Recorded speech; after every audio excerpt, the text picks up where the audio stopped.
Salut les KT, j'espère que vous allez bien, que vous passez une agréable journée et que vous n'êtes pas en train de vous étouffer avec cette chaleur. En tout cas, ce qui est sûr, c'est que cette chaleur n'est pas due à la sortie du chapitre 96 de Dragon Ball Super. Ça au moins, on est sûr d'une chose. On va bien entendu, vous l'aurez compris, faire la review de ce chapitre.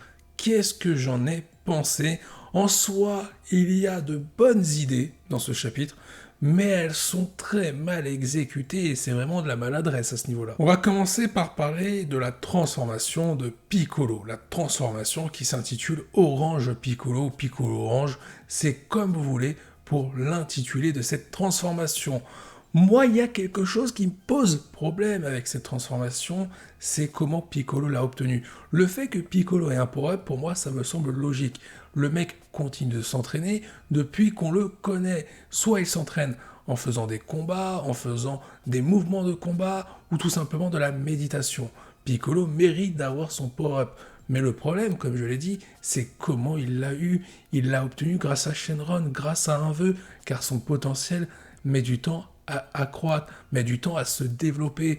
On parle quand même de Piccolo, donc là on est en train de nous dire que tout l'entraînement qu'a fait Piccolo depuis qu'on le connaît dans Dragon Ball, enfin Dragon Ball passant par Dragon Ball Z et dans Dragon Ball Super, ça n'a servi strictement à rien, puisque Piccolo a certes évolué en termes de puissance, mais on apprend que son potentiel pourrait être encore plus supérieur s'il arrivait à le développer. Il a besoin de Shenron. Et en plus de ça, Shenron a rajouté un petit bonus de puissance pour que Piccolo puisse débloquer cette transformation et faire face à Gamma 2. Alors oui, ce chapitre fait partie de l'adaptation du film de Dragon Ball Super Héros. Et dans ce film, il faut utiliser à un moment donné les Dragon Ball pour mettre en valeur le titre de l'œuvre, Dragon Ball. Mais là, honnêtement, par rapport à l'usage des Dragon Ball pour augmenter le power-up de Piccolo, est-ce que vraiment c'était nécessaire? Est-ce que vraiment on n'aurait pas pu remplacer ça par rapport à un bon entraînement pour Piccolo et à un power-up qui aurait pu se développer au fur et à mesure de son combat face à Gamma 2, peut-être avec des enjeux justement tournant autour de Gohan? Piccolo aurait pu dévoiler sa transformation à ce moment-là, ça aurait été encore plus intéressant que de lui donner ce power-up de façon très simpliste avec Shenron. Ensuite, pour moi, il y a un problème dans ce chapitre concernant la personnalité, le comportement de Gamma 2 et aussi Gamma 1. Gamma 2, qui est donc en train d'affronter Piccolo, il est en train de se faire défoncer et Piccolo, en forme orange, lui met une patate de forain. À ce moment-là, Gamma 2 va observer le comportement des gens qui s'occupent de l'armée du ruban rouge. Il s'aperçoit qu'ils sont en train de tirer sur Pan ou sur Pan, c'est comme vous voulez. Gamma 2 comprend à ce moment-là que le côté des méchants n'est pas le côté où se trouve Piccolo. C'est l'armée du ruban rouge qui est le véritable danger pour la planète Terre. Gamma 2 se met donc contre ses créateurs avec Gamma 1. Pour moi, ça va beaucoup trop vite à ce moment-là. Et c'est pas cohérent du tout par rapport à ce qui a été montré au début de cet arc. Pourquoi? Puisqu'on a vu que l'armée du ruban rouge a fait pas mal de dingueries à l'encontre des valeurs humaines, en kidnappant Pan, en s'en prenant à elle, et ils ont forcé Gohan à les suivre pour retrouver Pan au sein du quartier de l'armée du ruban rouge. À ce moment-là, Gamma 2, il ne se pose même pas la question sur les actions que sont en train d'effectuer l'armée du ruban rouge, si ces actions sont bienveillantes ou malveillantes. Et là, il voit une action forcément dangereuse, puisqu'on tente d'éliminer Pan et on tente d'éliminer Piccolo. Là, il comprend que l'armée du ruban rouge, ce sont eux les méchants. J'aurais bien voulu voir Gamma 2 avoir des doutes auparavant. Là, il y a quand même une rupture qui est assez importante avec Gamma 2. Moi, j'ai eu l'impression dans cette scène-là que c'est Piccolo qui a remis les idées en place pour Gamma 2. Et après, comme je l'ai dit, Gamma 2 a assisté à la scène où Pan était en train de se faire tirer dessus. Mais quand même, avec tout ce qui nous a été montré concernant cet arc autour de Gamma 2 et Gamma 1, mais surtout Gamma 2, je trouve ça assez brutal de voir les deux cyborgs se retourner contre l'armée du ruban rouge aussi vite. Alors, en soi, et là c'est un problème de Dragon Ball Super, en soi, dans le film, ça passe plutôt bien. Puisque c'est en format film, le rythme est différent. Le problème, c'est que Toyotaro, là, il a adapté le film à la lettre. C'est-à-dire qu'il a tenté d'adapter le rythme du film en version papier.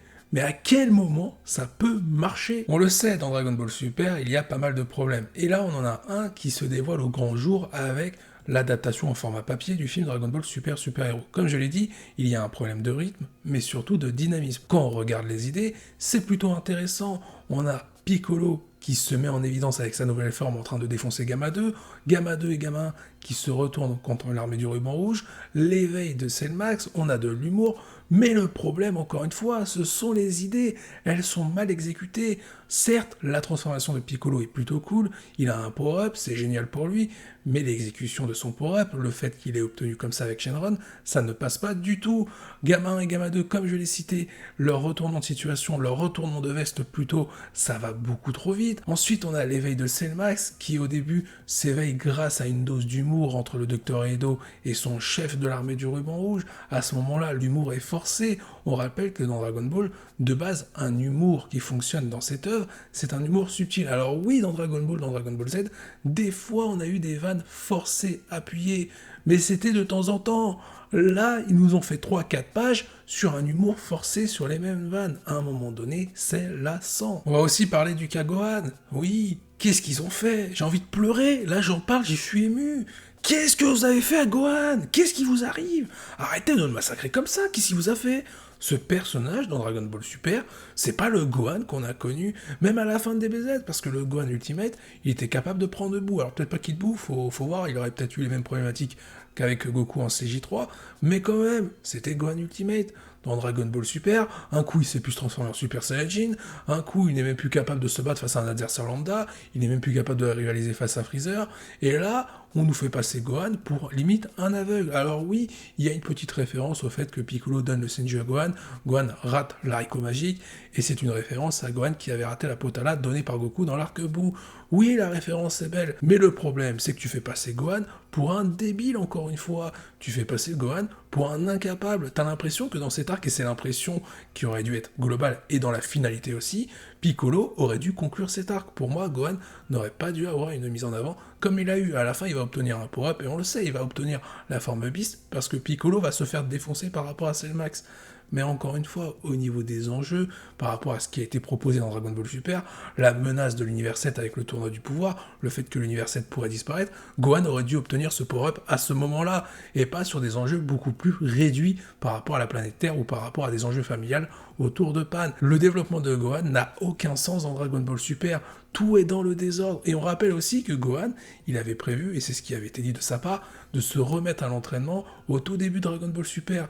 Là, actuellement, il n'a pas vraiment évolué, on a l'impression qu'il a encore même régressé. Moi, il y a quelque chose qui me fait très peur. Et déjà, on va faire un constat avant de parler de ce qui me fait très peur. Le constat, c'est que dans cet arc, Gohan, il n'a servi strictement à rien. La plupart du temps, c'est un plot. Et même un plot, c'est plus utile par moment. Gohan, il va vraiment être utile à partir du moment où il va obtenir sa forme Beast. C'est lui qui va conclure cet arc en battant Cell Max. Mais en soi, le personnage le plus important, le personnage capital de cet arc, c'est Piccolo. Gohan n'a servi strictement à rien.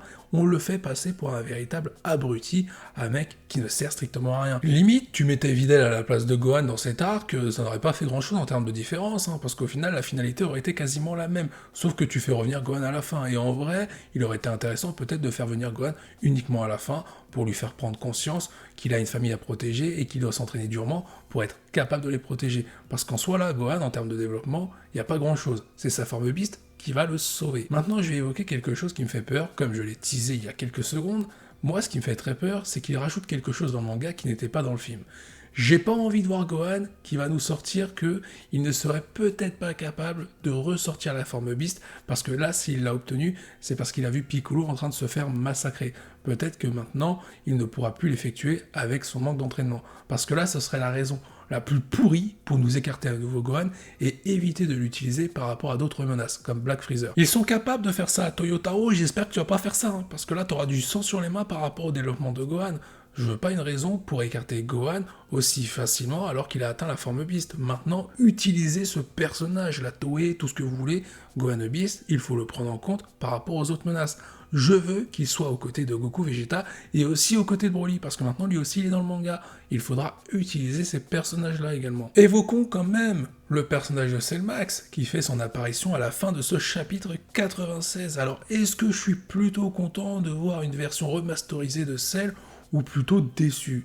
Je suis mitigé. Le problème dans Dragon Ball Super, c'est qu'il y a énormément de réchauffés au micro-ondes, si on peut dire ça comme ça. Énormément de copier-coller sur ce qui s'est passé dans Dragon Ball Z. Et le problème, c'est qu'à force de faire du réchauffé, ce n'est plus très bon. Et le retour de Cell Max, malheureusement, c'est limite du OSEF. C'est très cool de le voir. mais pas plus que ça. En plus, j'ai pas compris pourquoi ils nous ont ramené Cell Max avec la version seconde forme de l'ancien Cell.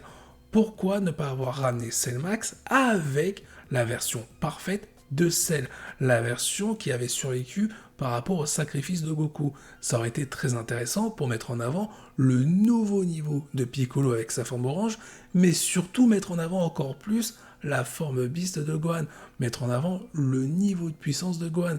Quitte à sauver cet arc avec Gohan à la fin, autant tout miser sur lui, même s'il a servi à rien avant. Là, encore une fois, on a loupé le coche sur quelque chose qui aurait pu être encore plus sympa. Là, j'ai pas compris pourquoi on avait fait revenir Cell Max avec la seconde forme de l'ancien Cell. Après, je pense que si Cell Max a cette forme-là et non pas la forme parfaite de Cell, c'est pour éviter que les personnes se posent des questions sur le niveau de puissance de Gohan et Piccolo. Peut-être que les personnes se seraient dit que si Cell Max était apparu comme ça, Gohan et Piccolo n'auraient eu aucune chance par rapport à cette échelle de puissance. Sauf que problème, dans Dragon Ball Super, est-ce que l'échelle de puissance est respectée? Pas du tout. Du coup, je me pose cette interrogation, cette question. Pourquoi ne pas avoir assumé que l'échelle de puissance n'est absolument pas respectée dans Dragon Ball Super? On aurait pu partir dans la démesure avec cet arc. Un Cell Max complètement cheaté avec un Gohan qui va réussir à le surpasser. Oui, peut-être que l'échelle de puissance aurait complètement explosé à ce moment-là, mais la puissance dans Dragon Ball Super, c'est même plus cohérent. Il y a des choses incohérentes de partout.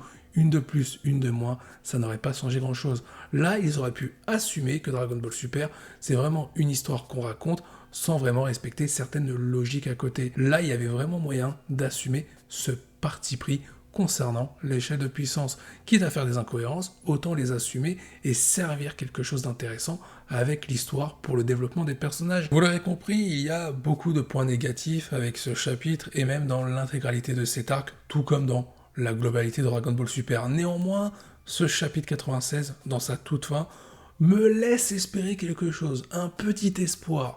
Toyotaro va-t-il rajouter quelques éléments supplémentaires qu'on n'a pas vu dans le film, peut-être des modifications concernant deux personnages, Goten et Trunks.